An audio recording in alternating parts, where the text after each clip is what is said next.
Okay, Assalamualaikum. So, hari ni kita nak bincang soalan untuk trial bagi Negeri Melaka. Trial SPM Matematik Trial Melaka bagi tahun 2023. Kertas 2. So, kita tengok soalan nombor 1. Bagi menjana pendapatan, bilangan lagu baru and seorang penyanyi untuk dirakamkan setiap tahun berubah secara songsang. Berubah secara songsang dengan bilangan tahun T. So, bila jumpa soalan macam ni, kita teruslah kita buat soalan. Kita dah tahu soalan ni dalam bentuk soalan ubahan. Jadi, kita tukarkan maklumat ayat ni dalam bentuk ubahan. And berubah secara songsang. Bila secara songsang, kita buat per dan hurufnya kita letak di bawah, T. Atas ni letak apa? Letaklah 1. So, tanda berubah ni, tanda berudu ni kita tukar jadi tanda K. Sama dengan N, sama dengan K mestilah selalu berada di atas. K per dengan T. Okay, lepas 3 tahun rakaman. Tahun tu T tadi ialah tahun. Seorang penyanyi perlu merakam 20 lagu baru. So, ini ialah N. Bila ubahan, kita kena cari nilai K ni terlebih dahulu. So, N kita ada 20. So, 20 sama dengan K per dengan 3 tahun 3. So, kita cari nilai K. Okay, so nak cari nilai K, ini bawah, pergi sini jadi darab. So, maksudnya 20 darab 3 sama dengan K. So, dapatlah 60 sama dengan K. So, 60 sama dengan K. K ni kita dah dapat nilai iaitu 60. Jadi, kita tulis N sama dengan 60 per dengan T. Dan kita selesai, kita sambung lagi. Selepas 10 tahun, maksudnya T dia sekarang dah jadi 10. Berapakah lagu baru? Lagu baru maksudnya dia tahu nak cari N. Yang perlu dirakamkan oleh seorang penyanyi supaya mendapat keuntungan. So, kita nak tahu nilai N. So, kita ada N sama dengan 60 per dengan 10. So, 60 bagi 10, so dapatlah N sama dengan 6. Okey, selesai. Soalan pertama. Soalan kedua, Encik Khairul berumur Encik Khairul berumur 63 tahun. Okey, Encik Khairul ni 63 tahun. So, kita pun tulis. Khairul, umur dia 63 tahun. Manakala umur anaknya ialah nombor 3 digit. Umur anak dia ada 3 digit. 1 digit, 2 digit, 3 digit. Yang terbesar dalam asas 3. Okey, nombor ni dalam asas 3. Okey, so kita ingat balik. Kalau asas 3, apa nombor-nombor atau digit-digit yang wujud dalam asas 3? Dalam asas 3, hanya wujud nombor 0, 1 dan 2. Ada tak nombor 3 dalam asas 3? Tak ada. Ada 3 nombor ni sahaja dalam asas 3. Contohlah, saya ubah soalan. Soalan kata terbesar dalam asas 5. Ni contoh saya ubah soalan. Kalau dia kata terbesar dalam asas 5. Kita tengok pula asas 5 ni nombor-nombornya ada apa? 0, 1, 2, 3 dan 4. Terbesar dalam asas 5 nombor apa? Nombor 4. Macam tu. So, kena faham soalan. Okey, so kita kembali balik kepada soalan kita. So, dia kata nombor 3 digit yang terbesar dalam asas 3. So, terbesar dalam asas 3 ialah 2. Jadi, apakah umur anak dia? Umur anaknya maksudnya 2, 2, 2 asas 3. Itu sebenarnya umur anak dia. Soalan kata hitung beza umur mereka dalam asas 2. Okey, kita tengok dulu beza. Kalau beza, kita nak tukar beza mestilah dalam asas yang sama. Ni tak sama. Encik Khairul ni 63.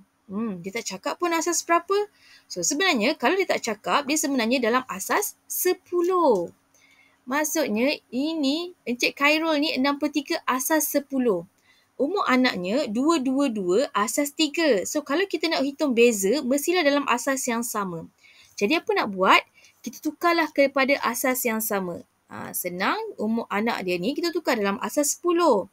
So, kita bermula dari belakang, 3 kuasa kosong, 3 kuasa 1, 3 kuasa 2.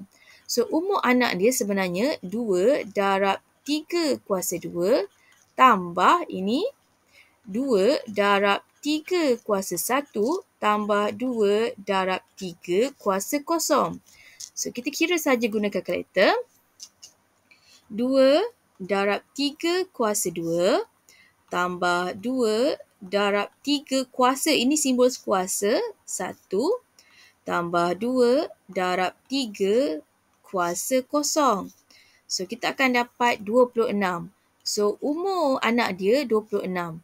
Jadi, beza antara Encik Khairul, umur dia 63 dan anaknya 26. So, beza dia berapa? Beza dia adalah 63 tolak dengan 26. Umur bezanya ialah 37. 37 ni dalam asas berapa? Ni 10, asas 10 lah. Soalan tanya dalam asas 2. Okey, bonus kalau contohnya soalan tanya dalam asas 2 ataupun asas 8. Sebab kita boleh direct guna kalkulator. 37 ni kita direct terus guna kalkulator. Tukar dalam asas 2. So, tekan mode sampai jumpa base. Base. Tekan nombor 3. So, base kita guna yang warna hijau dekat sini kalkulator ni. Tengok anak panah saya. So, sini ada DEC. Kita tekan, dia akan jadi D kat sini. Kalau kita tekan yang HEX, ada H. Kalau BIN, ada B dekat sini dan OCT, O. 37 ni asas 10. So, kita tekan dulu DEC. So, tekan 37, tekan sama dengan 37 ni, nak tukar dalam asas 2, tekan BIN. So, kita dapatlah 100, 101, 100, 101 asas 2. Selesai. 3 markah. Soalan seterusnya. Okey. Darjah 1 menunjukkan perkadaran premium bagi bawah tarif motor bagi polisi motor. So, kita kat sini ada Sabah dan Sarawak. Okey, lepas tu, dia bagi ni lah polisi komprehensif dengan polisi pihak ketiga. Esther menetap di Sabah. Okey, di Sabah. Ingin membeli satu polisi insurans motor, berikut ialah maklumat kenderaan yang ingin diinsurankannya. So, hitung premium kasar bagi Esther untuk polisi komprehensif. So, kita ingat polisi sebenarnya ada 4. Apa polisi dia? Kita bermula dengan polisi akta. Tapi kita dalam pengiraan kita tak belajar macam mana kita nak kira untuk polisi akta, tak kira, tak tahu. Macam mana tak diajar lah. Yang kedua, kita ada polisi komprehensif. Yang ketiga, kita ada polisi pihak ketiga kebakaran dan kecurian. Dan keempat, kita ada polisi pihak ketiga. So, kita ada 4 polisi. So, polisi komprehensif. Kali ini kita soalan nak tanya polisi komprehensif. Dia menetap di Sabah. Harga yang ingin diinsurankan RM85,000. So, bila jumpa soalan macam ni, polisi komprehensif, langkah pertama kita baca dulu dia punya capacity engine. 2495. 2495 cc dia. Okay, dia punya cc capacity engine tidak melebihi 1650. Oh, lebih. Tak boleh ambil kat sini. Tidak melebihi 2400. Tidak melebihi 2200. 2400. Lebih. Tak boleh. So, tidak melebihi 3050. So, bolehlah kita ambil kat sini. So, nak ambil yang mana? Kita nak tahu polisi komprehensif. Jadi, mana nilai kita nak ambil? Kita ambil nilai RM266.50.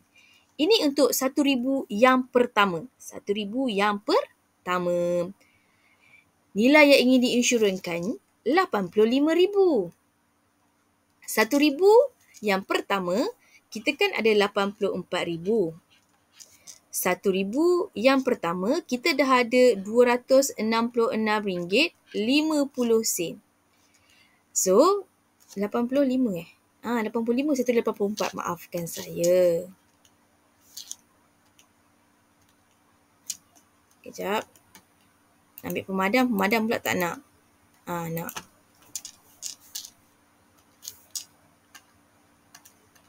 Okey.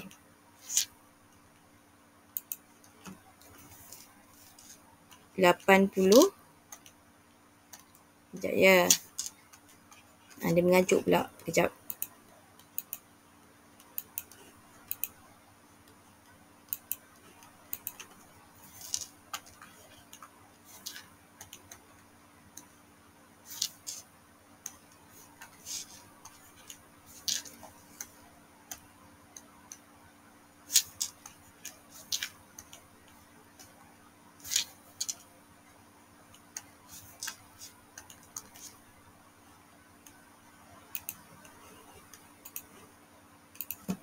Okey, 85,000 ni, harga kan 85,000 tadi.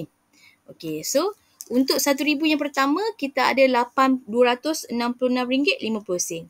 So, kita ada 84,000 lagi. So, kita ambil saja 84 sebab 1,000 dah bayar. So, tinggal lagi 84,000. Tapi, kita ambil 84 saja. Kemudian, kita darab dengan RM20.30. Kenapa darab RM20.30? Sebab dia duduk dekat Sabah.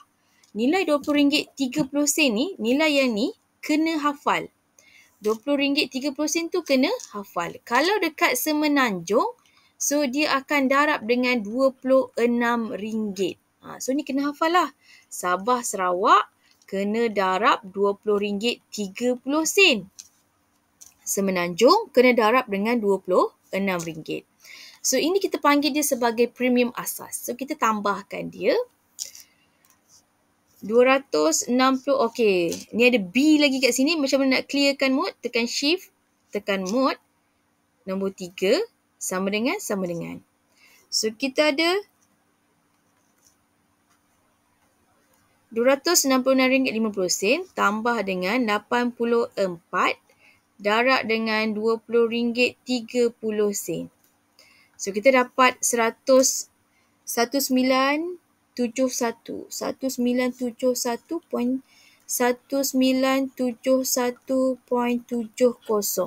So ingat bila kita melibatkan duit, kita mestilah letak dekat bawah tu, maksud saya 2 titik perpuluhan. Walaupun dalam kalkulator dia 0.7 saja, kita letak 0.70 sebab kita tahu dia nilai sen. Okey, so ini ialah premium asas.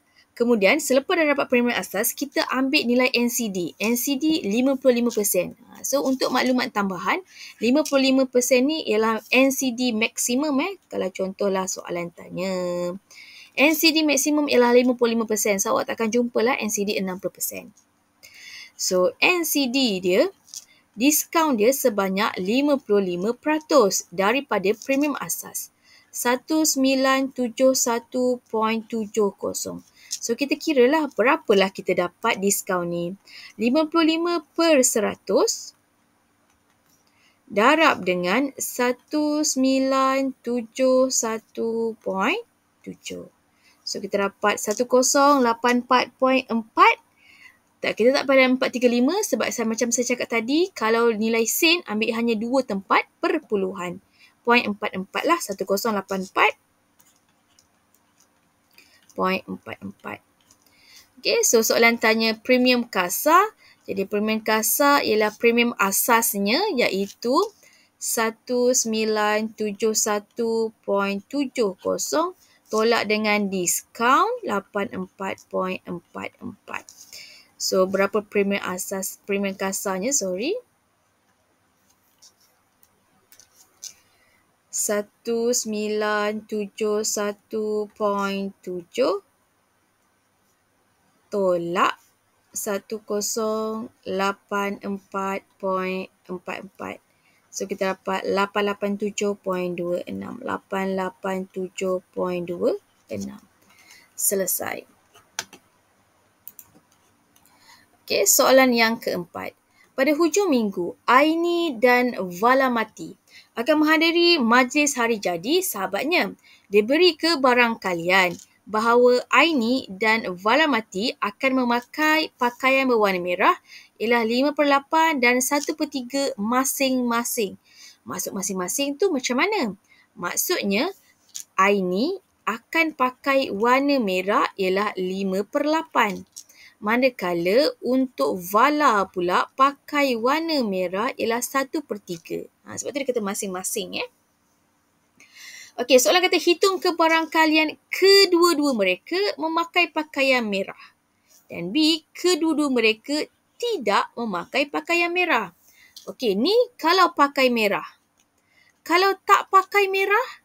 Kalau tak pakai merah ialah, kita tahu kebarangkalian ialah 1. Jadi, 1 tolak 5/8 ataupun biasa saya ajar 8 yang bawah tolak atas. 8 tolak 5 dapat 3/8. Ini 3 tolak 1 dapatlah 2/3. Ini membawa maksud kalaulah Aini tak pakai merah, ini 3/8. Kebarangkalian Vala tak pakai merah ialah 2/3. Ataupun ni sebenarnya kita bolehlah buat dalam, kalau nak buat dalam bentuk gambar rajah pokok, boleh tak? Boleh. Okey, so kita ada 2 kebarangkalian iaitu merah dan juga bukan merah. Untuk Aini dulu. Lepas tu kita ada juga untuk merah dan, merah tu kita kira macam tu lah. Dan bukan merah, merah dan bukan merah untuk Vala. Maksudnya kebarangkalian untuk Aini pakai merah ialah 5/8. Untuk dia tak pakai merah, 3/8. Kebarangkalian Vala pakai merah, 1/3. Tak pakai merah ialah 2/3. Pakai merah 1/3, 2/3. Soalan kata kedua-dua mereka memakai merah. Okey, ni sebenarnya kalau kita baca kebarangkalian masa form 4, so ni kesudahan dia apa? So sini ada M, sini M merah dan juga bukan merah. Sini bukan merah dan merah. Dan bukan merah dan bukan merah. So ada 4 kebarangkalian lah. Soalan pertama dia kata kedua-dua mereka memakai pakaian merah. Dua-dua pakai merah. Mana yang dua-dua pakai merah? Dua-dua pakai merah yang ni. So merah dengan merah. So kita ada 5/8 darab dengan 1/3. Merah dan merah. Jadi kita kira berapa dapat? 5/8 darab 1/3. So dapat 5/24. Itulah jawapan dia. Yang kedua, kedua-dua tidak memakai pakaian berwarna merah. Maksudnya bukan merah dan bukan merah. Bukan merah dan bukan merah ni. So mana? Bukan merah dan bukan merah. Jadi kita ada 3/8 darab dengan 2/3. So kita dapat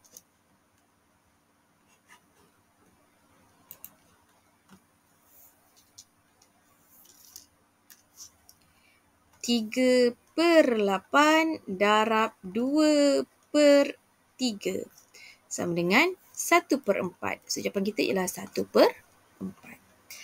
Seterusnya, soalan nombor 5. Tentukan samaran pernyataan berikut ialah benar atau palsu. So benar ke palsu ni? 2, 3 dan 11 union dengan nombor ganjil. Disebabkan nombor ganjil ni dia tak cakap pun nombor ganjil tu berapa, so dia merangkumi semua nombor ganjil. Okey, kita ambil separuh pun dah okey. So semua nombor ganjil tu apa? 1, 3, 5, 7, 9, 11 dan nombor ni akan berterusan lah. Betul tak kalau 2, 3, 7 senyum? Senyum ni semua. Dia ambil semua nombor. Maksudnya kalau 2, 3, 11 union dengan nombor banyak lagi ni, nombor dia akan banyak lagi, betul? So betul tak yang ni? Nombor ni saja. Salah lah. Jadi jawapan yang pertama kita adalah palsu. Dia tanya benar atau palsu. So sila jawab mengikut kehendak soalan. Benar atau palsu. Bukan soalan tanya betul atau salah. So kita kena jawab palsu. B. Tentukan akibat bagi implikasi berikut. Akibat ni apa? Ni masa form 4 penaakulan logik. Jika garis lurus AB ialah tangent kepada bulatan P, selepas perkataan jika, ini kita panggil dia sebagai anti-jadian. Maka garis lurus AB hanya menyentuh bulatan P pada satu titik saja. Ini ialah akibat. So soalan tanya akibat. Soalan tanya akibat mana nak ambil? So ambillah daripada sini sampailah sinilah. Saya tak tulislah panjang ya. Tulis kat mana? Macam biasa, tulis pada ruangan jawapan. Okey, seterusnya soalan C. Jumlah penduduk di Taman Indah mengikut formula PT sama dengan 215, T kuasa 2 tambah T tambah 100 dengan kataan T ialah bilangan tahun. Buat kesimpulan secara didaktif. So kalau ingat, kita ada dua sebenarnya, iaitu kesimpulan secara didaktif dan juga induktif. So kalau saya, kalau awak ingat dululah, saya ajar perkataan ikut duduk. Ikut duduk tu apa? Kalau induktif membawa maksud. Maksudnya apa? K ni ialah khusus. Khusus kepada umum. Manakala D ni ialah didaktif. Didaktif tu apa? Didaktif tu ialah umum. U ni ialah umum. Umum kepada K, khusus. So ni dia nak tahu umum kepada khusus lah ni. T, pada kita nak khusus. Khusus untuk apa? Daripada 1 Januari 2015 hingga 31 Januari 2020. Okey, jadi berapa tahun ni sebenarnya? Okey, so kita tengok daripada 1 Januari 2015 hingga 31 Disember 2020. Jadi berapa tahun? So T dia sebenarnya adalah 6. 6 tahun lah. 2015, 16, 17, 18, 19 dan 20. So ada 6 tahun. So apa nak buat? T ni kita tukar dia jadi nombor 6. Jadi pada ruangan jawapan, okey, muat. So kita tulis macam mana? So P6 sama dengan 215. Huruf T ni kita ganti dengan nombor 6. 6 kuasa 2 tambah 6 tambah dengan 100. Tu jawapan dia. So kita kiralah lah kalkulator. Salin sahaja sama macam dalam soalan. 215 kurungan 6 kuasa 2 tambah 6 tambah 100. Tutup kurungan. So kita dapat 3,000 berapa tadi? 30,530.